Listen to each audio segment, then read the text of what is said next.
Bonsoir Christophe. Taillé pour tenir la distance. Est-ce plausible, oui ou non? Oui, c'est plausible cette année pour une raison toute simple, c'est que l'effectif de l'AS Monaco est assez pléthorique et surtout très homogène. Et on a vu, Adi Hütter est un adepte du turnover, on l'a vu depuis le début de la saison. Et ça, c'est vraiment le bon signe pour toute la saison, même s'il y a un poste, on en parlera tout à l'heure peut-être, qui pour moi est un peu juste. Le reste, Monaco est équipé pour tenir sur la durée. Ouais, tenir sur la durée. Et il le fait depuis le début de la saison. Il fait reposer ses hommes au bon moment. Malheureusement, il va falloir faire reposer, par exemple, Balogun peut-être plus longtemps que prévu. Oui, c'est le plus mauvais moment puisque Balogun venait d'enchaîner enfin 3 matchs convaincants avec 3 buts et un penalty provoqué à Zagreb. Donc, il était vraiment sur la pente ascendante. Il retrouvait la confiance. Le but qu'il marque, évidemment, le dernier qu'il a marqué, très très bon contre Rennes, c'est vraiment un but d'attaquant où il prend la balle, il accélère, il se pose pas de questions, il fait le piqué gagnant. Donc ça, c'était vraiment un signe d'un attaquant qui a retrouvé la confiance. Et c'est vraiment dommage cette blessure à l'épaule qui va sans doute un peu le freiner parce que là, il était vraiment bien. On le disait juste avant le début de la saison, Eric Silvestro, cette équipe de Monaco est taillée pour durer parce que c'est pas la même équipe que l'an dernier, mais ça y ressemble quand même. Alors, il y a une continuité, ça c'est indéniable. D'abord parce que le staff n'a pas changé, l'entraîneur n'a pas changé, l'ossature du groupe n'a pas changé. Ce que j'apprécie surtout à l'AS Monaco, c'est la politique du club qui, depuis la prise en main par Thiago Scuro, est très lisible. C'est-à-dire qu'on ne se cache pas de faire du trading avec les jeunes. On sait qu'il n'y aura pas de joueurs d'expérience. Adrien Rabiot, par exemple, avait été un temps envisagé puisqu'il ne trouvait pas de club.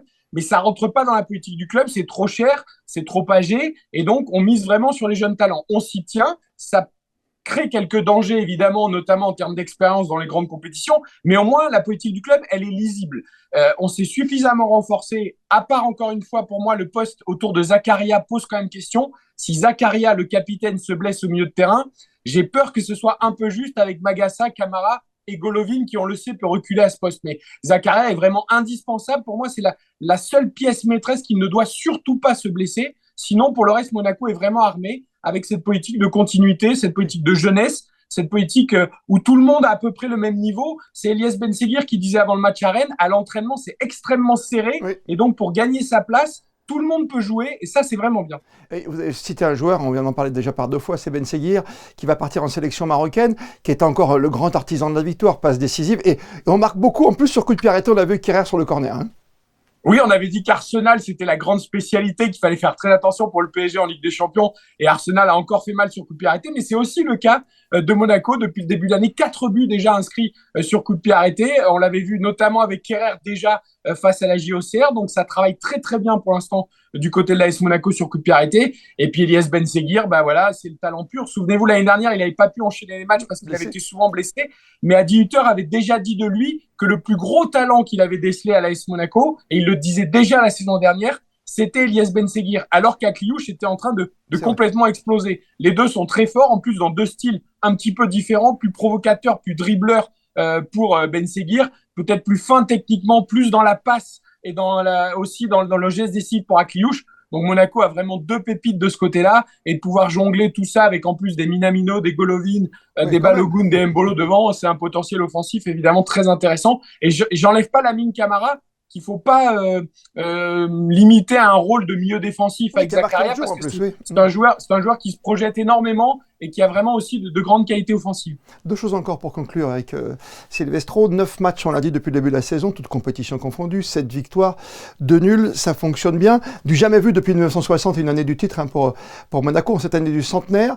La trêve va faire du mal ou est-ce que c'est un élément qui est difficile à gérer? On le sait, est-ce que ça va être un élément négatif dans cette saison? Est-ce qu'il va falloir jouer avec ça aussi, même si on a peut-être moins d'internationaux hein, de top niveau? Oui, alors on verra. Peut-être Balogun déjà va pas faire de gros déplacements s'il est touché. Il partira pas avec la sélection américaine. Minamino, c'est plus problématique parce que forcément avec le Japon, c'est des grands déplacements. D'ailleurs, après la trêve internationale précédente, Minamino n'avait pas enchaîné C'est ensuite vrai. pendant 2 matchs, alors qu'il était l'un des hommes forts du début de saison de Monaco. Donc, Adi Hütter avait déjà géré ça aussi. Le retour de sélection de Minamino, il n'avait pas fait enchaîner.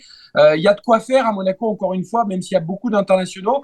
Pour l'instant, on peut pas dire que ça brise la spirale, puisque la spirale, elle est ininterrompue depuis le C'est début ça. de la saison. C'est Il y a formidable. pas eu là les 2-3 derniers matchs qui viennent être coupés par la trêve internationale. Par exemple, Lille, qui avait eu des grandes difficultés, vient d'enchaîner 3 bons matchs. Lille, on peut dire que la trêve internationale va peut-être couper un peu l'élan Ouais, des Lillois. À Monaco, l'élan, il est en continu depuis le début de la c'est vrai. saison. Il y a déjà eu une trêve internationale. Elle n'a pas eu trop de préjudice sur l'AS Monaco. Espérons que celle-ci n'en ait pas non plus, parce qu'il y a des grands rendez-vous qui arrivent derrière, évidemment. Ok, La oui. Ligue des Champions avec l'Étoile Rouge de Belgrade, il va falloir absolument prendre des points pour rester dans le bon wagon pour la Ligue des Champions. Très rapidement, après la victoire de Rennes hier, 2-1 des Monégasques, tous ces joueurs en première période, on le rappelle, les buts et de Kjaer et de Balogun.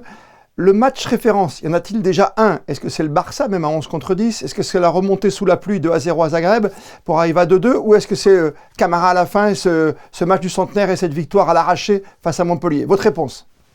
Alors pour moi, la plus aboutie, c'est la première mi-temps contre Rennes. D'accord. Pourquoi? Parce que l'intensité était folle. On avait vraiment l'impression de voir un match de première ligue. Monaco a pressé très haut. Il y a eu de la qualité offensive. On a vu toutes les armes de Monaco. Il y a eu ce but de Blas incroyable, mais Monaco a tout de suite repris le devant avec le but de Balogun. J'ai trouvé que la qualité monégasque sur cette première période était peut-être l'aboutissement de tout ce qui se fait depuis le début de la saison et qui symbolisait à la fois l'état d'esprit qu'on a vu à Zagreb pour aller chercher ce match nul, la qualité offensive du club et le fait de répondre présent malgré la fatigue dans le défi physique. Ça a été plus difficile en deuxième mi-temps, forcément, mais là, on a vu une sollicité défensive qu'on ne connaissait pas auparavant. 4 buts seulement encaissés depuis le début de la saison. Donc franchement, cette équipe, pour moi, la première mi-temps de Rennes est la mi-temps la plus aboutie depuis le début de la saison. Merci pour cet éclairage. Eric Silvestro, qu'on le retrouve chaque grande soirée de football sur RTL, bien sûr. Merci à vous, Eric. Merci.